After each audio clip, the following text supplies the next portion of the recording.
Halo, Assalamualaikum warahmatullahi wabarakatuh. Perkenalkan, kami dari kelompok 5 yang akan menjelaskan mengenai analisis struktur pasar. Dengan peranggotakan saya sendiri, Alvin Muiz Koyurudin, NIM 13, Almaida Tatia, NIM 16, Febri Dialarasati, NIM 19, Safitri Puspita Lestari, NIM 22, Sailan Fitri, NIM 25, dan M. Minatul Ghaib, NIM 121. Oke, langsung saja. Di sini saya akan menjelaskan mengenai market share. Di dalam tabel ini terdiri dari pedagang, pembelian, konsentrasi rasio atau bisa disingkat KR, market share atau MS, dan market share kumulatif. Langsung saja kita mulai dari konsentrasi rasio atau KR. Hasil dari 0,056 ini dapat dari mana? Jadi jumlah pembelian pedagang 90 dibagi jumlah total pembelian yaitu 1595 dan hasilnya menjadi 0,056. Begitu seterusnya.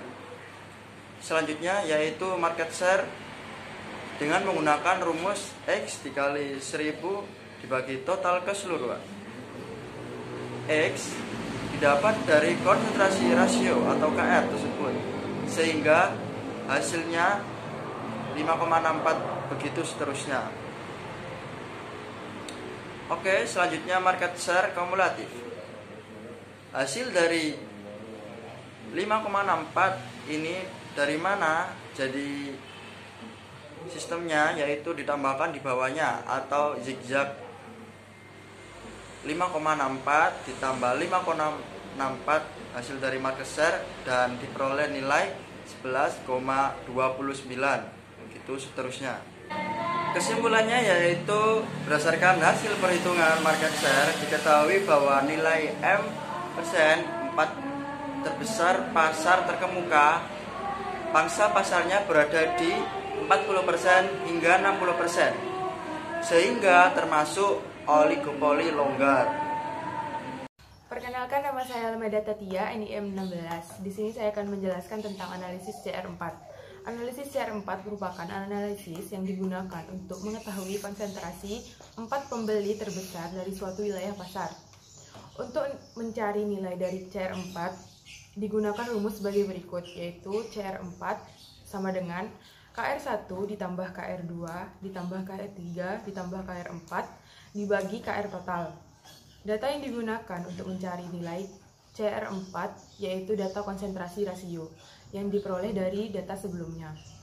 Pada tabel konsentrasi rasio diketahui nilai KR1 sebesar 0,056, KR2 sebesar 0,056, KR3 sebesar 0,056, dan KR4 sebesar 0,056. Kemudian KR tersebut dijumlah dan dibagi dengan nilai KR total.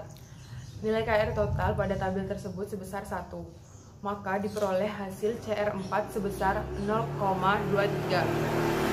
Sehingga dapat disimpulkan nilai keketatan persaingan yang terjadi pada 4 pangsa pasar yang ada menunjukkan bahwa nilai konsentrasi rasio atau CR4 sebesar 0,23 yang menunjukkan bahwa struktur pasar bersifat pasar persaingan sempurna.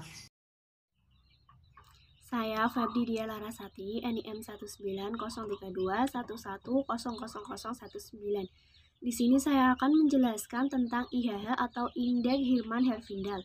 Rumus dari IHH adalah KR1 kuadrat ditambah KR2 kuadrat ditambah KR3 kuadrat sampai dengan KRN kuadrat.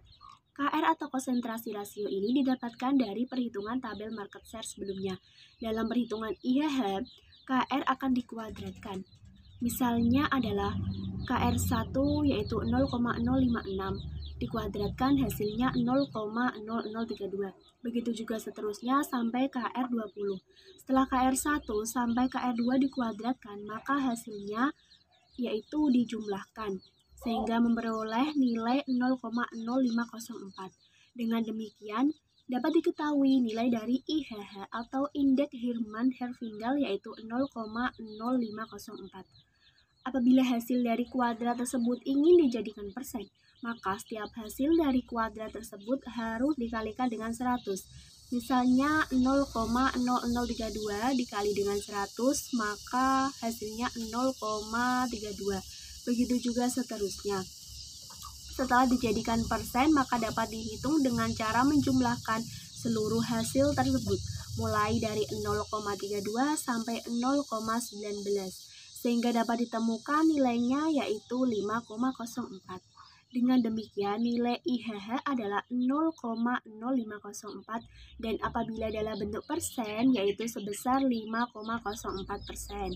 Berdasarkan hasil perhitungan, maka dapat disimpulkan bahwa IHH mengarah ke oligopoli atau oligopsoni karena hasil dari IHH adalah 0,0504 lebih besar daripada 0 dan lebih kecil daripada 1, sehingga dapat digolongkan atau masuk ke dalam kriteria oligopoli atau oligopsoni. Saya Safitri Puspita Lestari, NIM 19,3211,00022. Sini saya akan menjelaskan mengenai indeks Rosenbluth. Nah, di sini pada kolom pertama itu merupakan kolom pedagang disingkat I. Di sini ada 20 pedagang dan pada kolom ini di peringkat. Kemudian pada kolom kedua merupakan market share atau pangsa pasar, di mana datanya ini dari data market share sebelumnya.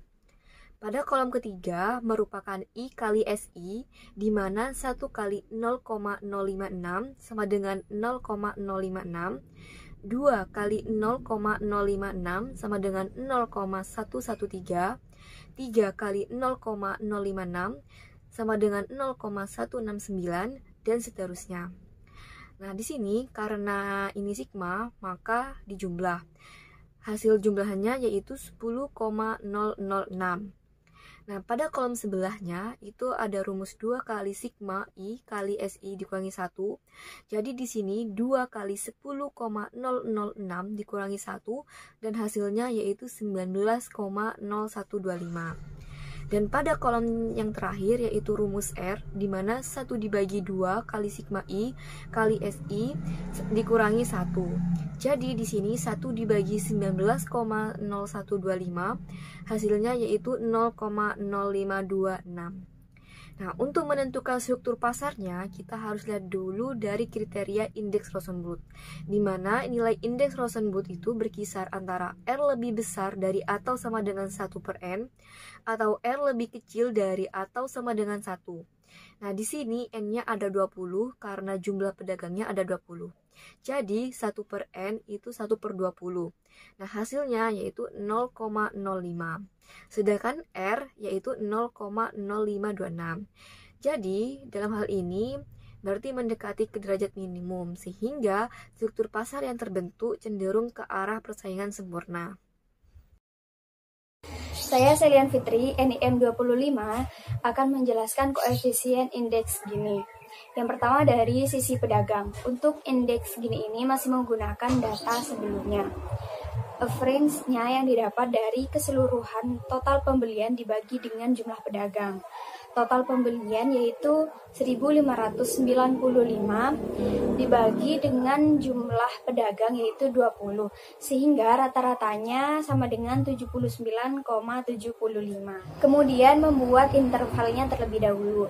Interval yang dibuat menjadi 3 kelas. Yang pertama, pembelian kurang dari 80, kedua, pembelian di angka 80 sampai 90, dan yang ketiga, pembelian di atas 90. Lalu, pedagang yang kurang dari 80 ada 8, untuk pedagang di rentang 80 sampai 90 ada 8, untuk rentang di atas 90 ada 4, sehingga jika ditotal menghasilkan jumlah 20. Kemudian angkanya dijadikan absolut terlebih dahulu dengan cara pedagang dibagi jumlah keseluruhan pedagang dikali 100, yaitu 8 dibagi 20 kali 100 sama dengan 40. Lalu 8 dibagi 20 kali 100 sama dengan 40, dan 4 dibagi 20 kali 100 sama dengan 20. Untuk kumulatifnya, yaitu caranya kumulatif tambah absolut, di mana 40 tambah 40 sama dengan 80, dan 80 tambah 20 sama dengan 100. Lalu di bagian kumulatif ini diberi tanda A, B, dan C. Sedangkan dari sisi pembeli atau Q, caranya sama seperti sebelumnya yang ada di sisi pedagang. Range-nya 79.75 dan intervalnya ada 3 kelas, yaitu kurang dari 80, rentang 80 sampai 90, dan lebih dari 90. Setelah itu dijumlahkan, pembeli di bawah 80 sebanyak 8, dan jika di total hasilnya 580. Pembeli di rentang 80 sampai 90 sebanyak 8, dan jika di total hasilnya menjadi 655. Pembeli di rentang lebih dari 90 sebanyak 4, jika di total hasilnya 360. Maka jika dijumlah keseluruhannya hasilnya menjadi 1595. Untuk mencari absolutnya, yaitu 580 dibagi 1595 dikali 100 sama dengan 36,36. Lalu 655 dibagi 1595 kali 100 sama dengan 41,07, dan 360 dibagi 1995 dikali 100 sama dengan 22,57, sehingga totalnya sama dengan 100. Untuk mencari kumulatifnya, pertama 36,36, kemudian 36,36 ditambah 41,07 sama dengan 77,43, dan 77,43 ditambah 22,57 sama dengan 100. Lalu di bagian kumulatif ini diberi tanda D, E, dan F. Baik, selanjutnya saya akan menjelaskan koefisien indeks Gini. Yang pertama, pada koefisien indeks pedagang kita masukkan rumus A untuk kumulatif 40, B untuk kumulatif 80, dan C untuk kumulatif 100. Sedangkan untuk koefisien indeks jumlah pembelian kita masukkan rumus D untuk kumulatif 36,36, rumus E untuk 77,43, dan rumus F untuk 100,00. Kemudian kita masukkan ke dalam tabel koefisien indeks Gini. Kita masukkan ke dalam rumus A kali E, yaitu tinggal kita masukkan rumus kumulatif A dikali rumus kumulatif E, yaitu 40 dikali 77,43. Hasilnya yaitu 3097,178683. Tabel selanjutnya yaitu rumus kumulatif B dikali rumus kumulatif D, yaitu kita tinggal masukkan kumulatif 80 dikali kumulatif 36,36. Hasilnya yaitu 2909,090909. Selanjutnya kita jumlahkan R total, yaitu R total 1, yaitu rumusnya rumus kumulatif A dikali rumus kumulatif E dikurangi rumus kumulatif B dikali rumus kumulatif D. R total 1 yaitu 3097,178683 dikurangi 2909,090909. Hasilnya yaitu 188,1. Selanjutnya kita tinggal memasukkan lagi ke dalam rumus berikutnya, yaitu rumus kumulatif B dikali rumus kumulatif F, yaitu 80 dikali 100,00. Hasilnya yaitu 8.000. Kemudian rumus kumulatif C dikali rumus kumulatif E, yaitu 100 dikali 77,43. Hasilnya yaitu 7742,94678. Kita jumlahkan ke dalam R total 2, yaitu rumus kumulatif B dikali F dikurangi rumus kumulatif C dikali rumus kumulatif E, yaitu hasilnya 257,0532915. Kemudian kita jumlahkan ke dalam R total 1 dan R total 2 tadi. Kita masukkan yaitu 188,1 ditambah 257,0532915. Hasilnya yaitu 445,14. Kemudian kita masukkan ke dalam rumus indeks Gini, yaitu R total 1 ditambah R total 2 dikali 1 per 10.000. Kita masukkan tadi 445,14 dikali 1 per 10.000. Hasilnya yaitu 0,04451417. Nah, kan hasil akhirnya itu 0,0445141107. Jadi memiliki kriteria ketimpangan ringan dengan struktur pasar monopolistik dengan ketentuan yaitu 0,0 lebih kecil dari 0,0445141107 lebih kecil dari 0,4. Sekian presentasi dari kelompok 5 mengenai struktur pasar. Kurang lebihnya mohon maaf. Wabillahi taufiq wal hidayah. Wassalamualaikum warahmatullahi wabarakatuh.